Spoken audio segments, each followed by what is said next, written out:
औज़ुबिल्लाहिमिनश्शैतानिर्रजीम बिस्मिल्लाहिर्रहमानिर्रहीम अस्सलामु अलैकुम वरहमतुल्लाहि वबरकातुहू। इस कुरान पर कोई भी सदा हमेशा रहने के लिए नहीं आया, क्योंकि कोई भी जानदार है या कोई परिंदा है या कोई इंसान है या जानवर कोई भी हो, उसने दुनिया से चले जाना है। क्योंकि ये सिलसिला जो है ना अज़ल से चल रहा है, कितनी नस्लें आ रही हैं कितनी जा रही हैं। इसकी जो एज की कोई जो लिमिट, उम्र की लिमिट नहीं है। मतलब कि अगर 1 साल का बच्चा है वो भी जा रहा है, या फिर जिसकी कोई 100 साल का है वो भी जा रहा है। बेशक जिसकी कोई उम्र ज़्यादा हो जाए फिर भी एक दिन मर ही जाना है, इंसान ने दुनिया से चले जाना है।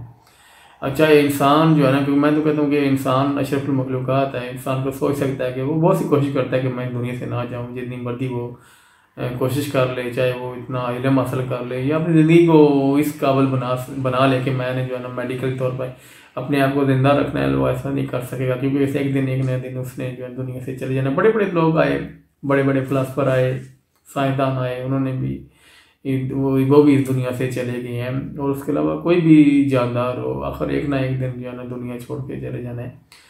और ये है कि कोई आज जा रहा है कोई कल जा रहा है, और ये इंसान ने एक दिन मर जाना है। चाहे उसके पास बहुत ज़्यादा इल्म आ जाए या उसके पास बहुत ज़्यादा जो है ना वो कोई बड़ा फ़िलासफ़र बन जाए या वो बहुत कोई काबिल बन जाए, फिर भी उसी इंसान ने मर जाना है। तो इसलिए देख लें आप कि कितने जानदार आ रहे हैं, कितने जानदार जा रहे हैं। और ये किसी को कब्रों में, इंसानों को कब्रों में दफना दिया जाता है, और किसी को जला दिया जाता है, और किसी को ये है कि पानी में बुर्द किया जाता है। कि किसी ये मुख्तलिफ कौमों का अपना अपना एक नज़रिया है। तो आप देख लें कि इंसान जो है ना वो बिल्कुल ख़त्म हो जाता है। इंसान इस दुनिया से बिल्कुल ही चला जाता है, चाहे वो खाक में मिल जाए, मट्टी में मिल जाए, जला दिया जाए, उसने मिल ही जाना है खाक में। बेशक आप जो इंसान कब्र में जाते हैं बिल्कुल वो खाक में मिल जाते हैं, वो ख़त्म हो जाते हैं इंसान। तो इंसान की एक चीज़ है जो बिल्कुल वो जो है ना इंसान अपने बाहर 2 चीज़ें छोड़ के जाता है। एक ये होता है कि इंसान का एक अमल होता है, और दूसरा ये होता है कि इंसान का इल्म होता है। बेशक इंसान का इल्म और अमल इंसान की अपनी सोच की वजह से है। क्योंकि मैं तो कहता हूँ कि अगर इंसान बेशक खाक में मिलता है मिल जाए, लेकिन इंसान को अपनी सोच जो है ना वो खाक में नहीं मिलानी चाहिए। क्योंकि जो इंसान की सोच है ना वही अमल भी दरियाफ्त करती है और वो इल्म भी दरियाफ्त करती है। अगर ये खाक में मिल गई तो इंसान का बहुत ज़्यादा नुकसान हो जाता है, मुआशरे का नुकसान हो जाता है। इंसान तो दुनिया से चले ही जाता है, लेकिन उसके मुआशरे का वो फ़ायदा नहीं होता जो उसके इल्म की वजह से फ़ायदा हो सकता था। बहुत से ऐसे लोगों के बारे में पढ़ा है, सुना है कि बहुत से ऐसे इल्म लोगों, तालीम याफ्ता लोग थे, इल्म उनके पास था, लेकिन फिर भी वो अपने इल्म पर काम नहीं कर सके। कुछ लोग अपने अमल पर काम नहीं कर सके, उस अमल पर काम ना करने में से उनको फ़ायदा नहीं दे सका, और उसका ये हुआ कि वो दुनिया से चले गए, और वो जो उनकी सोच है वो भी उनके साथ कब्र में चली गई।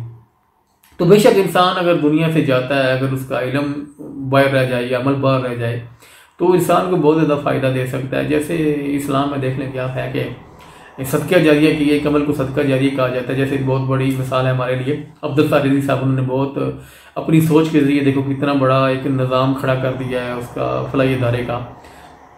तो उसी एदी साहब का कि जिसमें वो ये अगर लोगों की खिदमत की जाती है, लोगों को जो है ना जो यतीम बच्चे हैं उनकी परवरिश की जाती है, और जो ऐसा मतलब कि अपनी जहाँ कोई हादसा हो जाए उनको वहाँ से हॉस्पिटल में मुंतकिल किया जाता है। तो ये देखिए कितना बड़ा उनकी सोच ने इतना बड़ा काम किया, और वो दुनिया से खुद चले गए, लेकिन उनका जो सोच का अमल है वो अमल सोच के जरिए उन्होंने अमल अपने अंदर पैदा किया था, वो अमल आज भी उनका जिंदा है और लोग उस पर अमल कर रहे हैं। उसके अलावा बहुत से ऐसे ऐसे फ़िलासफ़र हैं, और उसके बाद आलिम हैं जिन्होंने किताबें लिखी हैं, और साइंसदान हैं जिन्होंने किताबें लिखी, किताबों के ज़रिए फिर उस पर अमल किया, अमल करने के बाद चीज़ें ईजाद की हैं, और चीज़ें जो है ना वो लोग इस्तेमाल कर रहे हैं, तो लोग फ़ायदा उठा रहे हैं। ये कि मेरा मकसद ये है बात करने का कि वो अपनी सोच को कब्र में लेकर नहीं गए, अपनी सोच को वो बाहर ही छोड़ के, क्योंकि इंसान की सोच ही है जो दरियाफ्त करती है इल्म और अमल।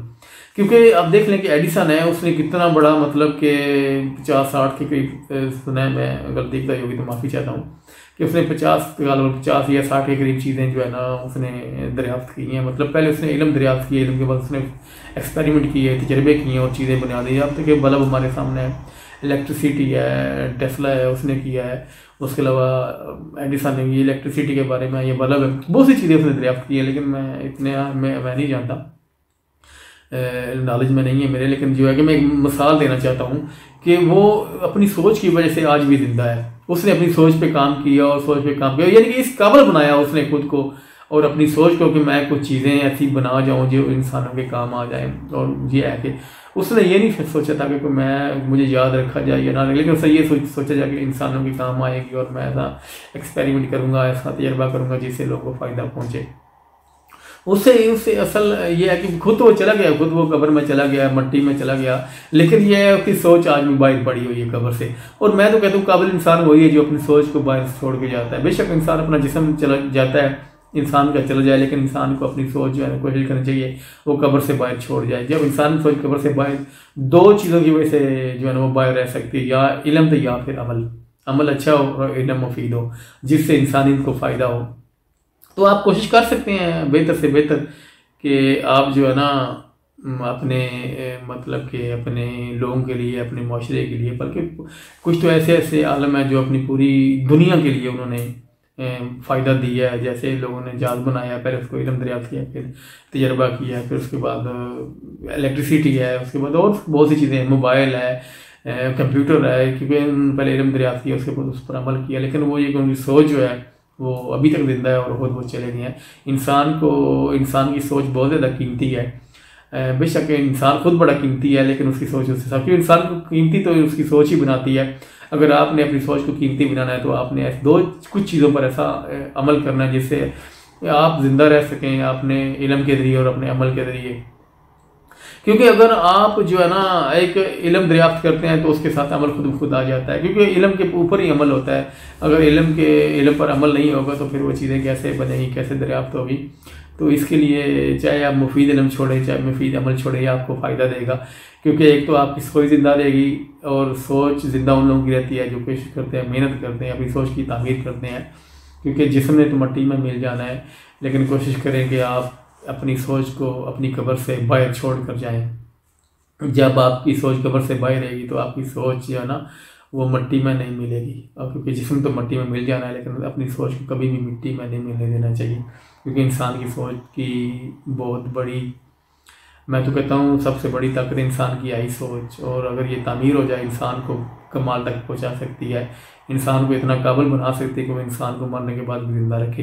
क्योंकि इसी सोच ने इंसान को ज़िंदा रखा हुआ है, इल्म के ज़रिए या अमल के ज़रिए। तो हमें कोशिश करनी चाहिए, हमें इस अपने लिए और अपने माशरे के लिए, या जब इंसान कोई रहता है दुनिया में किसी कोने में भी, उसको कोशिश करनी चाहिए कि वो जो है ना अपनी सोच के ज़रिए ऐसी चीज़ें, ऐसा अमल कर जाए जिससे लोगों को फ़ायदा हो, चाहे इल्म हो चाहे अमल हो। क्योंकि इल्म होगा तो फिर उस पर अमल होगा। तो ये मेरा आज का पैगाम था। अगर इसमें गलती तो मैं आप लोगों से मुझे माफ़ी चाहता हूँ, अपने अल्लाह से माफ़ी चाहता हूँ। अस्सलामु अलैकुम वरहमतुल्लाहि वबरकातुहू।